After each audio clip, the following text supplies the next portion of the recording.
அனைவருக்கும் வணக்கம். இகான் பால் ஜூன் 9 இவருடைய பிறந்த நாள் வாழ்த்துங்களுக்கு அவருடைய குடும்பத்தாரும் அவருக்கும் வாழ்க பல்லாண்டு பல்லாண்டு என அன்புடன் வாழ்ந்துகிறோம்.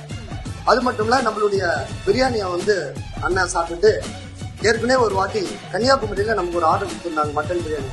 அங்க சிறப்பா செஞ்சோம். அதோடைய சுவை அறிந்த திரும்பவும் மீண்டும் எங்களுக்கு இந்த மாதிரி ஒரு வாய்ப்பு கொடுத்துருக்காங்க. அதனால எங்களுடைய ஃபேமிலிக்கும் அண்ணன் அவர்களுக்கும் என்னுடைய மனமார வாழ்த்துக்களை தெரிவிச்சுக்குவேன். அதனால ஜீவன் கேட்டரிங் தொடர்ந்து நிறைய சேவைகளை செய்து வராங்க. உங்களுடைய சேவை எங்களுக்கு தேவை. அதனால தொடர்ந்து நீங்க உங்களுடைய வீட்டு விசேஷங்களுக்கு சிறந்த முறையில் ஆர்டர் கொடுங்க. நாங்க சிறந்த முறையில் கண்டிப்பா நிச்சயமாக உங்களுக்கு சுவையான ஒரு பிரியாணி செய்து தரப்படும். உங்களால் நான்